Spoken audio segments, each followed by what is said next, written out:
नमस्कार. महाराष्ट्र पोलीस भरती 2024साठी online form भरत असताना आपल्याकडे कोणती माहिती असणं गरजेचं आहे ते आपण या व्हिडिओमध्ये पाहणार आहोत. तर फॉर्म भरत असताना आपल्याला रजिस्ट्रेशन करावं लागतं, त्यामुळे आपल्याकडं ईमेल आय डी असणं गरजेचं आहे. ईमेल आय डी जर तुमच्या मोबाईलमध्ये लॉग इन नसेल तर त्याचा पासवर्ड माहीत असणं गरजेचं आहे. त्याच्यानंतर तुमचा भ्रमणध्वनी क्रमांक म्हणजेच मोबाईल नंबर आणि तुमचा आधार कार्ड नंबर ही माहिती रजिस्ट्रेशन करतेवेळी आपल्याकडं असणं गरजेचं आहे. बाकीची सर्व माहिती तुमच्या आधार कार्डनुसार आपल्याला भरता येईल.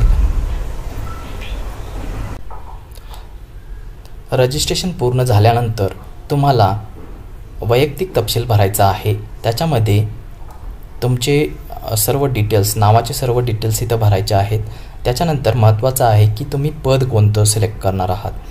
पोलीस कॉन्स्टेबल आहे, पोलीस कॉन्स्टेबल ड्रायव्हर आहे, पोलीस कॉन्स्टेबल CRPF आहे, पोलीस बँड्समन आहे आणि प्रिझन कॉन्स्टेबल. हे जी 5 पदं आहेत त्यापैकी तुम्ही एका पदाला अर्ज करू शकता एका वेळी, आणि कुठल्या विभागामध्ये तुम्हाला ते अर्ज करायचं आहे ते सुद्धा तुम्ही सुरुवातीलाच म्हणजे बघून घ्यायचं आहे. ॲडव्हर्टाईजमध्ये जे दिलेलं आहे त्यानुसार.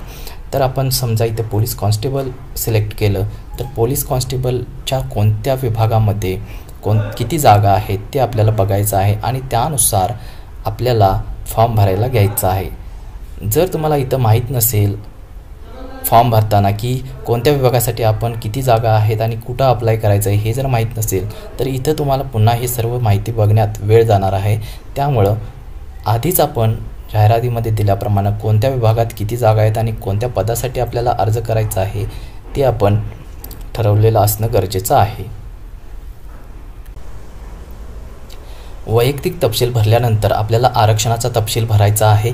आरक्षणामध्ये इथे सूचना देण्यात आलेली आहे की पात्र गुणवत्ताधारक खेळाडू, अंशकालीन, प्रकल्पग्रस्त, माजी सैनिक, भूकंपग्रस्त, गृहरक्षक दल, पोलीस पाल्य, अनाथ, माजी सैनिकावर अवलंबून असलेले उमेदवार, 30% महिला, समांतर आरक्षण ह्या उपलब्ध पर्यायापैकी तुम्ही एकच पर्याय होय असा निवडू शकता. त्यामुळं आपण एक अर्ज भरत असताना एकाच आरक्षणाचा लाभ घेऊ शकणार आहोत. इथे प्रश्न दिलेले आहेत की अंशकालीन आहात काय. जर तुम्ही अंशकालीन कर्मचारी असाल तर होय करायचं आहे, नाहीतर नाही असं करायचं आहे. प्रकल्पग्रस्त आहात काय, होय करायचं. जर असाल तर होय करायचं आहे, नाहीतर नाही आहे. पात्र गुणवत्ताधारक खेळाडू आहात काय, जर इथं फक्त होय आणि नाही एवढीच माहिती आपल्याला भरायची आहे. माजी सैनिक आहात का, भूकंपग्रस्त आहात का, गृहरक्षक होमगार्ड आहात का, पोलीस पाल्य आरक्षणास पात्र आहात का, आपण अनाथ आहात का, माजी सैनिकावर अवलंबून असलेले उमेदवार आहात का. इथं फक्त आपल्याला होय आणि नाही एवढंच माहिती द्यायची आहे. ज्या जात प्रवर्गातून अर्ज करू इच्छिता तो निवडलेला प्रवर्ग, सामाजिक आरक्षण. इथं आपण जर तुम्ही कास्टमध्ये असाल तर इथं दिलेले प्रकार आहेत SC, ST, VJA, DTA, NT, NTB, NTC, NTD, SBC, OBC, EBC, EWS आणि ओपन. हे सर्व प्रकार तुम्ही बघून घ्या अर्ज भरण्याच्या आधी. याच्यामध्ये तुमचं कोणत्या प्रकारामध्ये आरक्षण येतं, की जनरलमध्ये आपण भरायचं आहे, ओपनमध्ये भरायचं आहे, ते सर्व आपल्याकडं माहिती असणं गरजेचं आहे.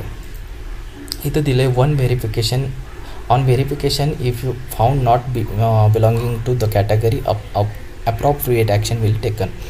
म्हणजेच सपोज तुम्ही SCमधून भरलेला आहे फॉर्म आणि तुम्ही त्या कॅटेगरीमध्ये नसाल तर तुमच्यावर ॲक्शन घेण्यात येईल असं इथं सूचना दिलेली आहे.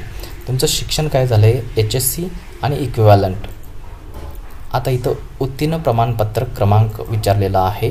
जर तुम्ही 12वी घेतलात तर 12वीचं उत्तीर्ण प्रमाणपत्र क्रमांक आपल्याला इथं टाकायचं आहे. त्याच्यानंतर जन्मदिनांक आणि वय हे आपोआप येऊन जाईल. जन्मदिनांक टाकल्यावर वय आपोआप येऊन जाईल. एवढी माहिती आपल्याला ह्या आरक्षणाच्या तपशीलमध्ये भरायची आहे. आरक्षणाचा तपशील भरत असताना इथं काही प्रश्नांना होय असे जर म्हटलं तर डिटेल माहिती भरावी लागते. तर इथं माजी सैनिक आहात का आणि जर होय म्हटलं तर आपल्याला शैक्षणिक अर्हता 12वी समकक्ष आहे का, इथं होय करावं लागेल. तसेच तुमची सेवा 15 वर्ष पूर्ण झाली आहे का यात आणि सेवा भरती दिनांक एवढी माहिती आपल्याला लागणार आहे.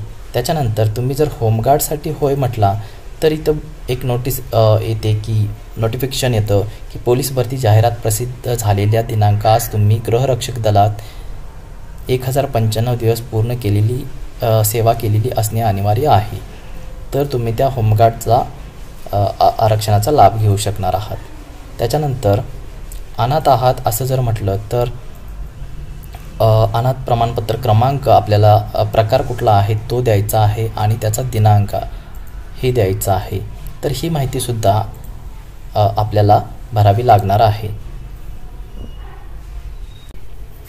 आरक्षणाची माहिती भरत असताना जर तुम्ही जातीमधून जात प्रवर्गातून अर्ज करत असाल तर ओपन सोडून ह्या बाकीच्या ज्या इथं कॅटेगरीत दिलेल्या आहेत त्या सिलेक्ट केल्यानंतर आपल्याला इथं जात प्रमाणपत्राची माहिती विचारली जाते. म्हणजेच त्याचा जावक क्रमांक आणि दिनांक ही माहिती आपल्याकडं असणं गरजेचं आहे. म्हणजे जात प्रमाणपत्र आपल्याकडं असणं गरजेचं आहे.